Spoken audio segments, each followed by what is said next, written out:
सीधी तस्वीरें बालाघाट से अब आपको दिखा देते हैं। सीएम डॉक्टर मोहन यादव पहुंच रहे हैं। माता की जय जय श्री राम, जय जय श्री राम, जय स्वदेशी, जय स्वदेशी। माननीय मुख्यमंत्री जी और माननीय भैया जी श्रद्धेय माननीय भैया जी जोशी जी दीप प्रज्वलन कर आज के हमारे स्वदेशी मेला के अंतर्गत आयोजित रोजगार एवं स्वरोजगार मेला की शुरुआत कर रहे हैं। आगंतुक सभी अतिथियों का हार्दिक स्वागत है, वंदन है। अतिथि देवो भव, ये हमारी सनातन संस्कृति की हमारी अपनी परंपरा है। और मैं आदरणीय मुख्यमंत्री जी के स्वागत हेतु इस मेले की संयोजक जिनका आज जन्मदिन भी है, ऐसी मौसम बिसेन जी से आग्रह करता हूं कि बालाघाट में पैदा हुए बांस और उस बांस से निर्मित प्रतीक चिन्ह भाई राजू बंजारा जी, जो कि प्रदेश में एक अच्छे कलाकार जाने जाते हैं, उन्होंने बांस के बने प्रतीक चिन्ह और साथ ही साथ अंगवस्त्र जो कि गोंडी पेंटिंग से बने हुए हैं, बालाघाट के हमारे एक उभरते कलाकार है भाई सुनील मेरावी जी, उनके द्वारा बनाया गया यह अंगवस्त्र परम श्रद्धेय भैया जी जोशी जी का तुलसी का पौधा देकर भी स्वागत किया जा रहा है। माननीय मौसम बिसेन जी से आग्रह है कि यशस्वी मुख्यमंत्री डॉक्टर मोहन यादव जी का भी आप अंगवस्त्र से और प्रतीक चिन्ह से और तुलसी के पौधे से स्वागत करें, ऐसी मैं विनती करता हूं।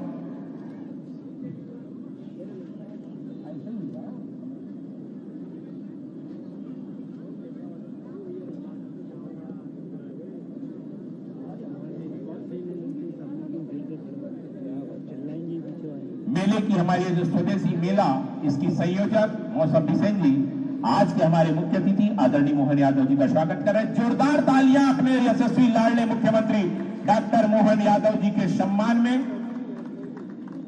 जर्मनी, अभी हाल ही में जर्मनी और लंदन के दौरे से इस प्रदेश के लिए हजारों करोड़ का निवेश लेकर हमारे मुख्यमंत्री जी आए हैं।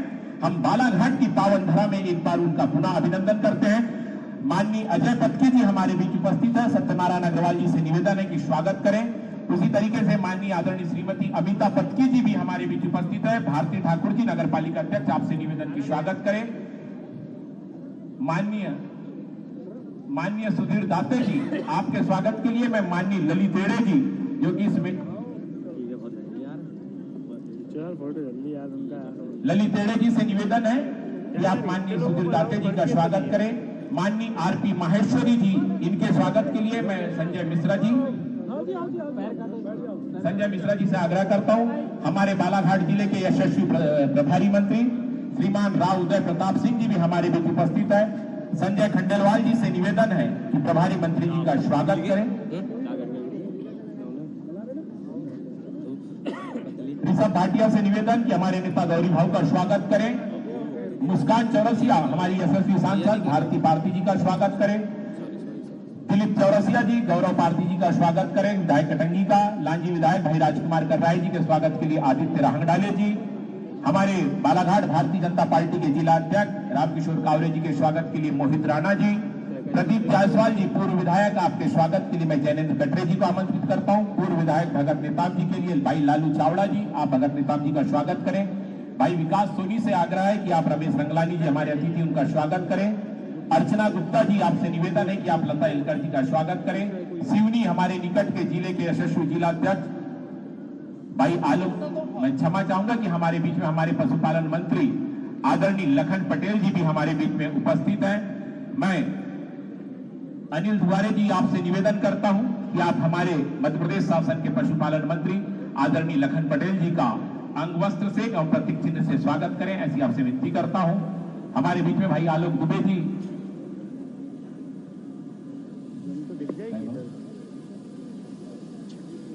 आए हुए हमारे सभी अतिथियों का स्वागत। एक बार सभी जनता से जनमानस से निवेदन करता हूं, रोजगार मेले जिले के कोने कोने से आए भाइयों बहनों, आप सबसे निवेदन करता हूं कि एक बार जोरदार तालियां मंच पर उपस्थित हमारे सम्मानित समस्त अतिथियों के लिए। जय स्वदेशी, आवाज कम से कम मंच तक के आए। जय स्वदेशी, जय स्वदेशी। और भाई और बहनों, अब हम स्वागत के उपरांत चलते हैं उद्बोधन की मेला में। और यह स्वदेशी मेला जो कि 1 दिसंबर से 10 दिसंबर तक मां वैनगंगा के पावन तट बालाघाट में आयोजित है, उद्बोधन के लिए हम चलते हैं, लेकिन उसके पूर्व मैं आप सभी को बताना चाहता हूं, हमारे मंच पर विराजमान है परम श्रद्धेय श्री सुरेश उपाध्याय भैया जी जोशी जी। आपका जन्म हमारे ही अपने मध्य प्रदेश में सन 1947 में, जिस समय देश आजाद हुआ था, उस समय आपका जन्म हुआ था। आप 1975 से राष्ट्रीय स्वयंसेवक संघ के प्रचारक के नाते आपने अपना कार्य प्रारंभ किया। आपने हमारे पड़ोसी राज्य महाराष्ट्र प्रांत में दीर्घ काल तक विभिन्न दायित्वों का निर्वहन किया है। तत्पश्चात आप पश्चिम क्षेत्र के सेवा प्रमुख तथा 1998 से 2003 तक अखिल भारतीय सेवा प्रमुख रहे। 2003 से 2009 तक आप राष्ट्रीय स्वयंसेवक संघ के सहसर कार्यवाह के रूप में आपने जिम्मेदारी निभाई। तत्पश्चात 2009 से लेके 2021 तक आप राष्ट्रीय स्वयंसेवक संघ के सर कार्यवाह के रूप में अपनी जिम्मेदारी निभा रहे थे। वर्तमान में आपका केंद्र नागपुर है और हिंदू संगठन के विस्तार की दृष्टि से विभिन्न देश में, दुनिया के अलग अलग देशों में आप निरंतर प्रवास करते हैं। वर्तमान में आप अखिल भारतीय कार्यकारिणी सदस्य हैं। ऐसे परम श्रद्धेय भैया जी जोशी जी का भी आज हमें यहाँ पर सानिध्य मिलने जा रहा है। आज उनके भी आशीर्वचन हमको सुनने मिलेंगे। इस स्वदेशी मेला के प्रांगण में हम परम श्रद्धेय भैया जी जोशी जी का भी बहुत बहुत स्वागत करते हैं। डॉक्टर अजय पटकी जी भी हमारे बीच उपस्थित हैं, जो कि अखिल भारतीय सह संयोजक है स्वदेशी जागरण मंच के। आप भी हमारे बीच में उपस्थित हैं। हमारे बीच में डॉक्टर अमिता अजय पटकी जी वो भी उपस्थित है, जो स्वदेशी जागरण मंच की अखिल भारतीय महिला प्रमुख है। और साथ ही साथ आप RP Maheshwari modern group of companies के प्रमोटर हैं, जो देश में मनोरंजन के क्षेत्र में एंटरटेनमेंट उद्योग के रूप में इस देश में अग्रणी है। हमारे बीच में श्रीमान आरपी महेश्वरी जी भी उपस्थित है, उनका भी हम बहुत अभिनंदन करते हैं। हमारे बीच आदरणीय सुधीर दाते जी, जो कि वर्तमान में स्वदेशी जागरण मंच मध्य क्षेत्र संयोजक हैं, वो भी हमारे बीच में उपस्थित हैं। हम उनका भी बहुत बहुत स्वागत करते हैं, अभिनंदन करते हैं। भाई और बहनों, हमारे बीच में मंच के सामने सम्माननीय केशव जी भाई साहब आप भी उपस्थित हैं, जो कि क्षेत्रीय संगठक मध्य क्षेत्र स्वदेशी जागरण मंच एवं वर्तमान में पश्चिम एवं राजस्थान क्षेत्र युवा आयाम प्रमुख है। आपका केंद्र भोपाल है, आप भी हमारे बीच उपस्थित हैं। आदरणीय रमनवीर सिंह जी अरोरा, जो कि स्वदेशी मेला जो मध्य प्रदेश में विभिन्न स्थानों पर लगते हैं, उस मेले के प्रमुख है, आप भी हमारे बीच उपस्थित हैं। और साथ ही साथ प्रोफेसर विकास सिंह जी, जो कि प्रांत सह संयोजक स्वदेशी जागरण मंच के हैं, वो भी हमारे बीच में उपस्थित हैं। आप सभी का बहुत अभिनंदन है। आए हुए हमारे सभी जिले के कोने कोने से आए हुए भाइयों बहनों साथियों का भी बहुत अभिनंदन। और अब हम चलते हैं उद्बोधन की ओर।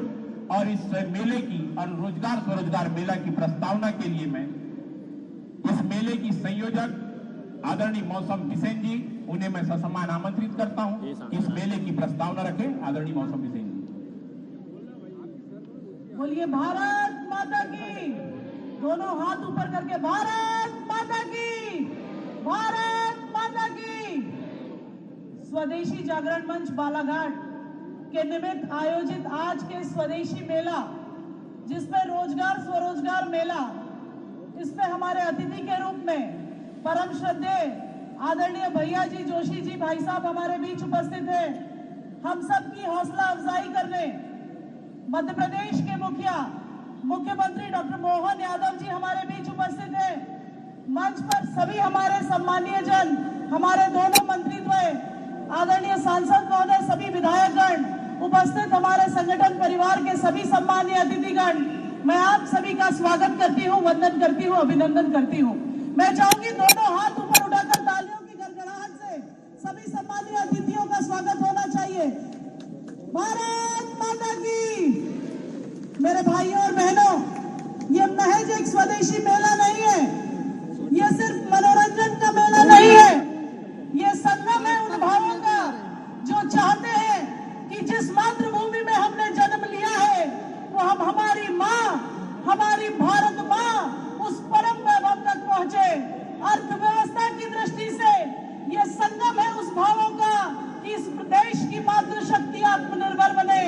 ये संगम है उस विचारों का कि भारत का प्रत्येक नौजवान आत्मनिर्भर स्वावलंबी बने, किसान समृद्ध हो, मजदूरों की माली हालत सुधरे। और जिस संकल्प के साथ माननीय प्रधानमंत्री जी काम कर रहे हैं कि हमने अभी आजादी की 75वीं वर्षगांठ मनाई है, जब हम 2047 में भारत की आजादी की 100वीं वर्षगांठ मनाएं तो हम गर्व से कहें कि हम विकासशील भारत नहीं, हम विकसित भारत के वासी हैं।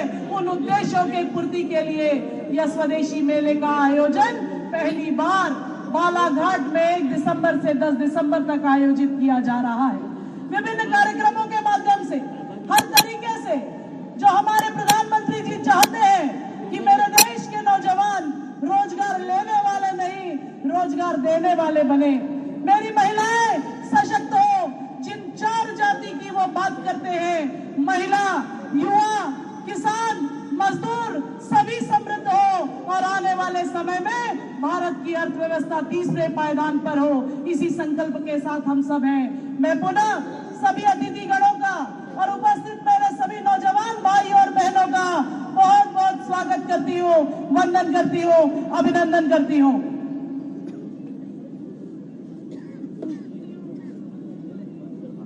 बहुत बहुत धन्यवाद आदरणीय मौसम दीदी। और अब मैं आशीर्वचन के लिए हम सबके प्रेरणा स्रोत परम श्रद्धेय आदरणीय भैया जी जोशी जी से ससम्मान विनम्रता पूर्वक निवेदन करता हूं कि यहाँ उपस्थित जन समुदाय को साथ ही स्वदेशी मेला में अपना आशीर्वचन हम सबको प्रदान करें। ऐसे परम श्रद्धेय आदरणीय भैया जी जोशी जी से मेरा निवेदन है कि हम सबका मार्गदर्शन करेंगे। एक बार जोरदार तालियां हमारे परम श्रद्धेय भैया जोशी जी की।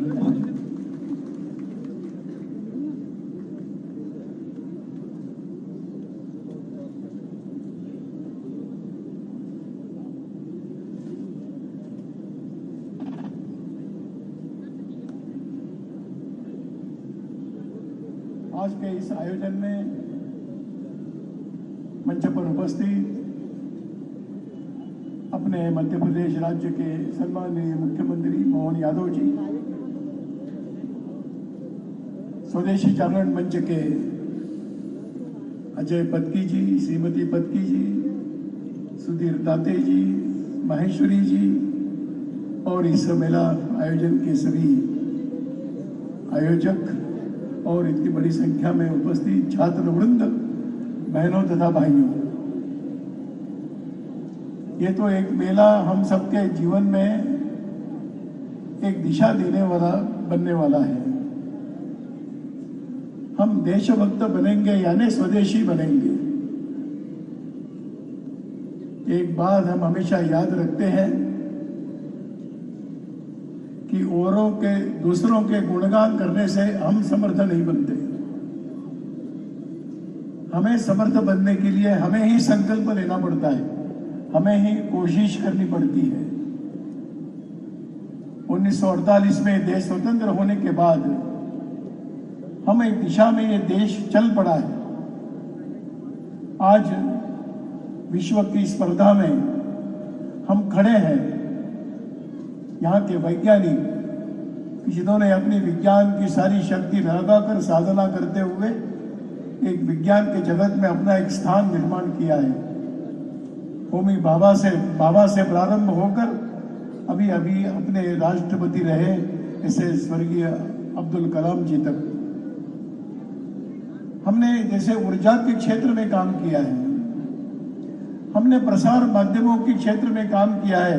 आज दूरदर्शन के माध्यम से गांव-गांव की झोपड़ी तक, घर-घर तक कई बातें पहुंचाने का एक सशक्त माध्यम हम लोगों ने खड़ा किया है। भारत के अंदर एक अध्ययन बताता है कि एक सामान्य व्यक्ति, औसत व्यक्ति भारत का 2 से 2.5 घंटे इंटरनेट के माध्यम से सारे दुनिया से जुड़ा हुआ रहता है। ऐसी संख्या लगभग 70 से 80% है। तो हम दुनिया की स्पर्धा में आ गए हैं। यहाँ पर विद्यालय, शैक्षिक संस्थान वैश्विक स्पर्धा के, वैश्विक स्तर के, हम कह सकते हैं कि आप जो प्रामाणिकता से अगर सोचेंगे तो शिक्षा के लिए भारत के बाहर अब जाने की आवश्यकता नहीं पड़ेगी और एक कुछ दिनों में हम इसको छू सकेंगे। इतना बड़ा एक स्वास्थ्य का क्षेत्र है। छोटी मोटी बीमारियों के लिए लोगों को विदेश जाना पड़ता था। आज विदेशों से भारत में स्वास्थ्य सुविधा का लाभ उठाने के लिए आने की प्रक्रिया प्रारंभ हुई है। इसलिए प्रसार माध्यम हो, आवागमन के साधन हो, स्वास्थ्य का क्षेत्र हो, शिक्षा का क्षेत्र हो, उद्योग जगत हो, इन सब में भारत विश्व के साथ स्पर्धा में आगे बढ़ता जा रहा है। इसका एक कारण है कि यहाँ पे नीति निर्धारण करने वाले लोग और गत कुछ वर्षों से बहुत प्रामाणिकता से इसमें लगे हुए हैं कि भारत ये विश्व में श्रेष्ठ स्थान प्राप्त करेगा और वर्तमान नेतृत्व के मार्गदर्शन से आज भारत उस दिशा में बहुत गतिमान हुआ है। लेकिन भाइयों, केवल कोई एक नेतृत्व से देश बड़ा नहीं होता। जब तक जनसामान्य भी देशभक्ति से प्रेरित होकर स्व के प्रति स्वाभिमान, स्व के प्रति आत्मविश्वास और स्व के प्रति परिश्रम करने का संकल्प लेकर जब चलेंगे, तब भारत विश्व के अंदर सारे दुनिया को एक मार्गदर्शन करने वाला, जिसको हम विश्व गुरु कहते हैं, ऐसा भारत बनने वाला है। इसके हम साक्षी बनेंगे, लेकिन हमें भी सबको संकल्प लेना पड़ेगा, हमें भी सबको परिश्रम करना पड़ेगा। आज इतने प्रगति के रास्ते पर चले, फिर भी आज भारत के अंदर 25 से 30% लोग गरीबी रेखा के नीचे। आज भी विद्यालयों की शिक्षा दूर दराज के जनजाति आदिवासी क्षेत्र में, शहरों की झुग्गी झोपड़ियों में जैसे मिलनी चाहिए वैसे मिलने की व्यवस्थाएं दुर्भाग्य से कम है। दूर दराज में रहने वाले कई साधनों से वंचित है। तो अपने देश के दो चित्र है, एक प्रगति के मार्ग पर दौड़ लगा रहा है और अपना ही इस देश का एक भारतवासी थोड़ा पिछड़ा हुआ है। हम सब लोगों की जिम्मेदारी बनती है कि उनको भी हम हाथ पकड़कर अपने साथ चलने के लिए शक्ति दे, बल दे, प्रदान दे। क्योंकि जैसा मैंने कहा कि स्वदेश है, वैसा अपना एक स्व समाज भी है। और इसलिए इस सारे समाज 100 करोड़ 140 करोड़ के भारत के रहने वाले लोग सभी इस प्रगति के रास्ते पर आत्मविश्वास के साथ चले, इस प्रकार का एक भाव मन में जागृत होता है। इस प्रकार के स्वदेशी मेले के आयोजन से आप इतनी बड़ी संख्या में आए हो, मेरा आप सबसे करबद्ध निवेदन है कि हम यहाँ से केवल एक अच्छा लगा, मेला अच्छा है, अच्छे स्टॉल लगे थे, इसके केवल विचार न करते हुए हम लोग भी अपने जीवन में स्वदेशी के आचरण का अगर एक छोटा मोटा संकल्प लेकर जाते हैं तो ये देश आज जिस गति से आगे बढ़ रहा है उससे और अधिक गति से बढ़ेगा। अपने प्रधानमंत्री जी ने कहा कि स्थानीय वस्तुओं को बाजार मार्केट उपलब्ध होना चाहिए। आज स्थानीय उत्पादन होते हैं, लेकिन बहुराष्ट्रीय कंपनियों के प्रभाव में हम आकर हम ऐसी कंपनियों को बल देते हैं कि जो भारत के बाहर के देशों को बड़ा करने में लगे हुए। हम सब लोगों ने सजग होते हुए वोकल फॉर लोकल ये जो शब्द कहा गया, स्थानीय उत्पादकों को हम बढ़ावा देंगे, हम स्थानीय उत्पादकों को खरीदेंगे। हम ये विचार नहीं करेंगे कि उसकी कीमत कितनी है, हम विचार नहीं करेंगे उसका दर्जा क्या है, स्तर क्या है। अपना है, स्वदेशी के लिए कीमत चुकानी पड़ती है। इस कीमत चुकाने का भाव हम सबके मन में इस मेले में आने के बाद हम सबके अंदर निर्माण होगा और हम भी संकल्प लेकर चलेंगे। तो मैं समझता हूँ कि बहुत मनीषियों ने, महापुरुषों ने, बड़े बड़े नेताओं ने, महात्मा गांधी जी से लेकर स्वामी विवेकानंद जी से लेकर आज के सभी लोगों ने जो भारत का एक स्वप्न देखा है, स्वप्न उन्होंने देखा है, साकार करने के लिए वो भी सब परिश्रम कर रहे हैं, बलिदान दिया है।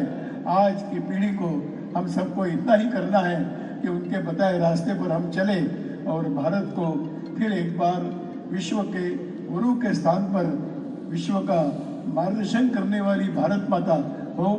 केवल भारत माता की जय का नारा न लगाते हुए भारत माता की जयकार सारा विश्व करे। इसलिए हम सबकी शक्ति और हम सबका भाव बहुत ही शक्ति सामर्थ्य संपन्न होना चाहिए। फिर एक बार मैं आपसे निवेदन करूंगा कि यहाँ पर आकर हम कुछ एक संकल्प लेकर जाए, एक निष्ठा से जाए, एक भाव लेकर जाए और अपने जीवन के आचरण में स्वदेशी को अत्यंत महत्वपूर्ण स्थान दे। इसी निवेदन के साथ आयोजकों को धन्यवाद देते हुए और माननीय मुख्यमंत्री जी हैं, वो अपने राज्य के विकास के मार्गदर्शक है, वो विकास का नेतृत्व कर रहे हैं, उनके साथ समर्थन में हम समाज की शक्ति खड़ी करें, इसी प्रकार का निवेदन करते हुए सबको एक बार धन्यवाद देते हुए मेरी बात। बहुत बहुत धन्यवाद परम श्रद्धेय जोशी जी, और हम सबका सौभाग्य का आपका आशीर्वचन हमें आज सुनने को मिला। भाई और बहनों, 37 करोड़ स्टार्टअप्स का देश, इतना विशाल हमारा देश और इतना उन्नत हमारा भारत, और इस प्रदेश में भी हमारे बेटे और बेटियां कैसे नए नए रोजगार के अवसर के माध्यम से अपने आप को भी जोड़े, इस दिशा में दिन रात तत्पर मध्य प्रदेश के हमारे यशस्वी मुख्यमंत्री डॉक्टर मोहन यादव जी, जो कि देश के अलग अलग स्थानों में जाकर अभी हाल ही में लंदन से और जर्मनी से वहां के निवेशकों से बात करके कि आइए मध्य प्रदेश में आपका स्वागत है और हमारे मध्य प्रदेश में निवेश कीजिए ताकि हमारे बेटे और बेटियों को भी रोजगार मिले। ऐसे अपने बेटे और बेटियों के विकास के लिए सतत चिंतित यशस्वी मुख्यमंत्री डॉक्टर मोहन यादव जी से मैं ससम्मान आग्रह करता हूं, निवेदन करता हूं कि आज के इस स्वदेशी मेला में एवं रोजगार एवं स्वरोजगार मेला में माननीय मुख्यमंत्री जी का भी मार्गदर्शन हम सभी को मिले। यहाँ जो भी लोग हैं सबसे निवेदन है कि शांति बनाए रखें। माननीय मुख्यमंत्री जी आप हमारे बीच में होंगे। जोरदार तालियां माननीय मुख्यमंत्री जी के लिए एक बार फिर से। जय स्वदेशी, जय स्वदेशी। बोलिए भारत माता की। हमारे बीच आज स्वदेशी मेले में हम सबका मार्गदर्शन करने पधारे हमारे संघ के पूर्व सरकार्यवाह माननीय भैया जोशी जी।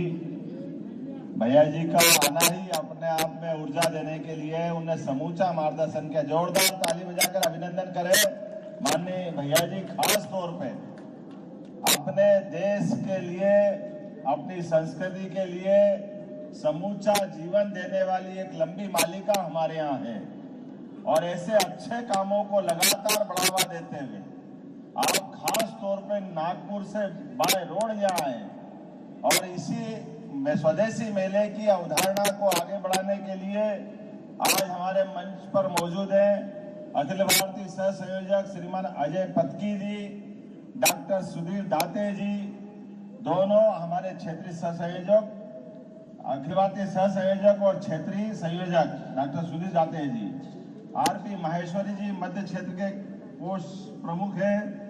मेरे साथ दो मंत्री पधारे, माननीय राव उदय प्रताप सिंह जो प्रभारी मंत्री है बालाघाट के। इस अवसर पर हमारे पशुपालन मंत्री श्रीमान लखन पटेल जी, माननीय सांसद श्रीमती भारती पारदी जी, विधायक श्रीमान गौरव पारदी जी, पूर्व मंत्री श्रीमान गौरीशंकर बिसेन जी, विधायक राजकुमार कराहे जी, जिलाध्यक्ष रामकिशोर कावरे जी, पूर्व विधायक पूर्व मंत्री प्रदीप जायसवाल जी, श्रीमती भारती ठाकुर जी, अध्यक्ष नगरपालिका, श्रीमान भगत नेताम जी, पूर्व विधायक रमेश रंगलाना जी, जिलाध्यक्ष पूर्व हमारी श्रीमती मौसम बिसेन जी, श्री रमेश भटेरी जी, पूर्व विधायक।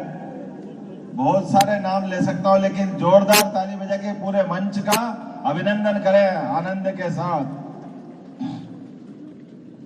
आज स्वदेशी मेले के उद्घाटन के अवसर पर यद्यपि मुझे बताया गया कि हमारा ये जो स्वदेशी मेले का क्रम है यह 1999 से प्रारंभ है।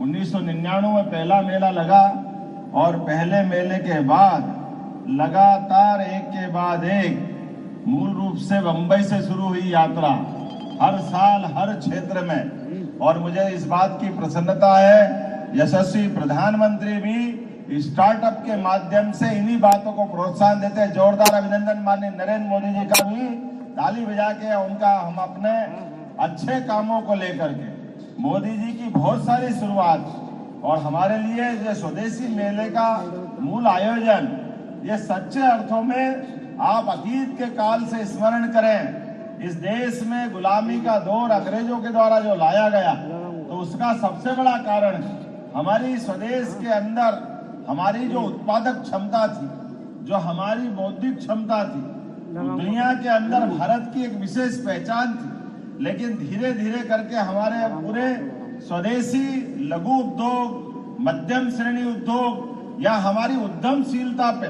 प्रश्न लगाते हुए उस काल के प्रवाह में अपनी युक्ति बुद्धि से हमारी प्रतिभाओं के साथ जो दुराचार किया गया, मुझे इस बात की प्रसन्नता है हमारे इस स्वदेशी मेले के माध्यम से जो आज ही मैं देख रहा हूं अपने इस आयोजन में लगभग कितने हजार आप बता रहे हो, अभी तक के 37,000 स्टार्टअप को प्रोत्साहन दिया है। जोरदार अभिनंदन करो। आप अपनी भावी पीढ़ी के लोग बैठे हैं, आपके मन में कोई संकल्प आए और आप अपनी उद्यमशीलता चालू करो, आप अपने नवाचार करो, अपने आइडिया को मैदान में उतारो। और ये ज्यादा अच्छी भावना है जो एक शब्द में बताती है। आप कह रहे हैं कि आप नौकरी मांगने वाले मत बनो, नौकरी देने वालों बनो। ये कितना अच्छा पवित्र भाव है। हमारे पास आकर के लोग वही बेरोजगारी की बात करें, इसके बजाय हम सब रोजगार देने की दिशा में चले। मूल मंत्र बहुत गंभीर लेकिन बहुत महत्व का है। आज के इस अवसर पर चूंकि मुझे तो ऐसा लग रहा है ये यहाँ बालाघाट में मिनी इंडिया हो गया है, लघु भारत का रूप दिखाई दे रहा है। जिस प्रकार से उत्पादों की मुझे जानकारी दी गई है, सभी प्रकार के अलग अलग उत्पादों के साथ ये जो माहौल बनाया है वाकई अद्भुत बनाया। और मेले का मतलब ही मिलना जुलना, और केवल मिलना जुलना नहीं, अपने जीवन की न्यूनतम आवश्यकताओं के साथ साथ भविष्य की सभी प्रकार की संभावनाओं के लिए हम अपने व्यापार व्यवसाय के साथ अपनी संस्कृति को भी बढ़ाते हैं, अपने बीच अपनत्व का भाव भी लाते हैं। जैसे मेले के शब्द में जुड़ा हुआ है स्वदेशी, लेकिन इसके पीछे जुड़ा हुआ है रोजगार मेला। ये रोजगार देने वालों का मेला, रोजगार परक व्यवस्थाओं को प्रोत्साहन देने वाला मेला। हम में से आज इस बात के लिए और आनंद आता है, काल के प्रवाह में हमारी अपनी बहुत अच्छी भूमिका थी, लेकिन हमारी अगर इकोनॉमी की बात करें तो आजादी के पहले से लेकर के उस काल में, जब आज अंग्रेजों के पहले की बात करें तो भारत की इकोनॉमी, भारत के उद्योग धंधे, मसाले, मलमल की, हमारे कपड़े की अलग अलग प्रकार की थान, लोग कहते हैं कि अंगूठी में से पूरा थान निकाल लेते थे। कपड़ों के लिए तो इतना बढ़िया भारत का मार्केट था, पूरी दुनिया हमारी तरफ आकर्षित होती थी। लेकिन मुझे इस बात की प्रसन्नता है यशस्वी प्रधानमंत्री के नेतृत्व में पुनः भारत वो सब हासिल करने जा रहा है। अब हम इंग्लैंड को छोड़ करके 5वीं अर्थव्यवस्था दुनिया के सामने बन के दिखा रहे हैं। ये गौरव हमको मिला है माननीय मोदी जी के माध्यम से, और ये किसी और बात के लिए नहीं। हमने जिनने हम पे 250 साल से ज्यादा राज किया, उस इंग्लैंड को पीछे छोड़कर आगे बढ़े। हमें इस बात की प्रसन्नता है, हमारे अपने युवाओं के भरोसे से दुनिया का सबसे युवा देश अगर कोई है तो भारत है। ऐसे में भारत की प्रतिभाएं, ये हमारे स्कूल कॉलेज से निकलने वाले बालक बालिकाएं, हमारे समाज के अलग अलग काम करने वाले युवा मित्र, इन सब के लिए मध्य प्रदेश सरकार के द्वारा हमने लगातार अभियान चलाया हुआ है। एक के बाद एक अपने संभाग केंद्रों पर रीजनल इंडस्ट्री कॉन्क्लेव के माध्यम से हमारे अपने उद्योग धंधों के लिए सरकार प्रोत्साहन दे रही है। आप अपना उद्योग धंधा लगाइए, हमारी सरकार आपको प्रोत्साहन देगी। इसके माध्यम से मध्य प्रदेश में अभी तक, भैया जी को बताना चाहूंगा भाई साहब, हमारे यहाँ अभी तक हमारी जो 5 रीजनल कॉन्क्लेव हुई, रीवा, जबलपुर, सागर, ग्वालियर, ये जो उज्जैन, यहाँ कभी रीजनल कॉन्क्लेव ही नहीं हुई थी। पहली बार मुझे तो आश्चर्य लगा, बड़े बड़े उद्योगपति जब वो आकर के ग्वालियर में बैठे, तो नाम बताना चाहूंगा, केवल संकेत में 5 सबसे बड़े बड़े उद्योगपतियों में से एक, वो कह रहे हम तो ग्वालियर ही पहली बार आए। अब कैसा अटपटा लगता कि वो ग्वालियर पहली बार आए। जबलपुर में आने का हमने पहली बार मौका लिया। रीवा सागर की तो बात ही समझ में नहीं आई। तो रीवा और सागर में हमारे अधिकारियों से हमने कहा कि आप सागर में भी रीजनल कॉन्क्लेव कर सकते हैं। ये संभाग केंद्र है, यहाँ उद्योग धंधे क्यों नहीं हो सकते? जरूर होना चाहिए, लेकिन जब तारीख तय कर रहे थे तो अधिकारी मना कर रहे थे कि साहब रीवा में कौन आएगा, सागर में कौन आएगा। लेकिन जब इंडस्ट्री कॉन्क्लेव हुई, मुझे इस बात की प्रसन्नता, अकेले रीवा और सागर मिला करके पूरे 5 स्थान पर 2.5 लाख करोड़ के इन्वेस्टमेंट के प्लान मंजूर हुए हैं। 2.5 लाख करोड़ और 2 लाख से ज्यादा लोगों को रोजगार के अवसर मिलेंगे। अगर हमको प्रदेश को आगे बढ़ाना है तो देश के साथ कदम से कदम मिला के चलना पड़ेगा, और ऐसे में ये जगह जगह रोजगार मेले की जरूरत पड़ेगी। और मुझे इस बात की प्रसन्नता है, अभी हमने अपनी संभाग की तो क्रम चालू किया ही है। अभी इसी 7 तारीख को नर्मदापुरम जैसी जगह पर, पुराना होशंगाबाद जिला, जहां हम रीजनल कॉन्क्लेव कर रहे हैं, पहले हमने 250 हेक्टेयर जमीन रखी कि यही उड़ जाए तो बहुत है, लेकिन अभी तो हमारी मीटिंग हुई नहीं है। लेकिन हमारे लिए तुरंत ध्यान में आया आज से 1 महीने पहले कि 250 हेक्टेयर तो जा रही है, 250 और चाहिए, फिर 250 की 500 कर ली। लेकिन 8 दिन पहले आज की स्थिति ये बनी कि 500 हेक्टेयर फिर देना पड़ रही है। ये है बदलते दौर का समय, जिसमें नवकरणीय ऊर्जा का ऊर्जा पार्क और ऐसी बहुत सारी चीजों के लिए आपको भी बताना चाहूंगा। हमारे यहाँ पे जो उद्योगपति बैठे वो भी समझ सकते हैं कि अगर आप रेडीमेड गारमेंट्स की फैक्ट्री लगाते हो मध्य प्रदेश के अंदर, तो मध्य प्रदेश के अंदर हमारी जो माताएं बहनें या भाई जो उसमें काम करेंगे, प्रति व्यक्ति काम करने वाले व्यक्ति के लिए 5,000 रुपया महीने का प्रोत्साहन 10 साल तक मध्य प्रदेश सरकार देने वाली है, ताकि हमारी इंडस्ट्री अपने बलबूते पे खड़ी हो सके। हमको अगर इंडस्ट्री लगवाना है तो हमको श्रमिकों में भी मदद करना पड़ेगी, हमको बिजली में भी मदद करना पड़ेगी, पानी, बिजली, जमीन, बनी हुई सारी व्यवस्था, इस सब में हम पर्याप्त प्रोत्साहन दे रहे हैं। आज इस प्रोत्साहन देने के बलबूते पर हमने बड़ा लक्ष्य भी लिया है कि आने वाले समय में जो हमारी वर्तमान में जब हमारी सरकार बनी उस समय 3.25 लाख करोड़ का बजट था, हमने 3.5 लाख करोड़ का बजट किया है, और 5 साल के अंदर हमारे सभी सोर्सेस के बलबूते पर इसको 7 लाख करोड़ तक ले जाने का हमने लक्ष्य लिया है। यह मध्य प्रदेश के अंदर हमारी एक बड़ी छलांग का निर्णय है, जिसके भरोसे से हमारे सभी सेक्टर में आज बदलाव कैसा है आपको बताना चाहूंगा।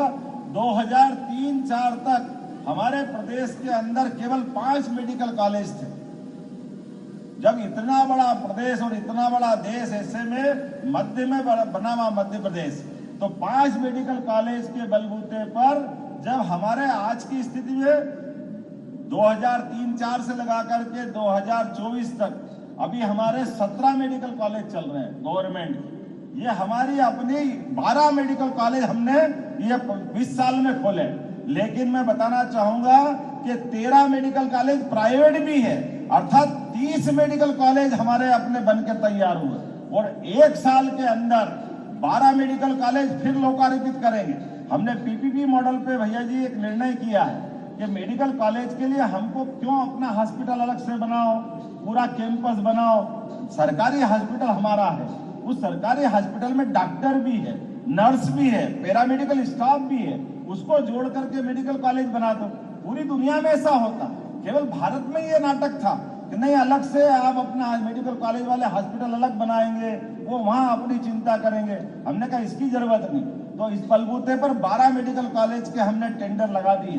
उस 12 के बलबूते पर ये अपने मध्य प्रदेश के अंदर एक और बड़ा काम किया। पहले हेल्थ एजुकेशन अलग और हेल्थ डिपार्टमेंट अलग, दोनों अलग अलग चलते थे। हमने कहा अलग अलग की जरूरत नहीं, ये एक ही जरूरत है, एक ही मंत्री इसको काम देखेगा। तो शपथ के साथ दोनों मंत्रालय को इकट्ठा किया। हमारा एक एक पैसा समाज के हित का पैसा है, इसका सदुपयोग होना चाहिए, शासन सुशासन की दिशा में बढ़ना चाहिए, और केवल एलोपैथिक नहीं, आपका बालाघाट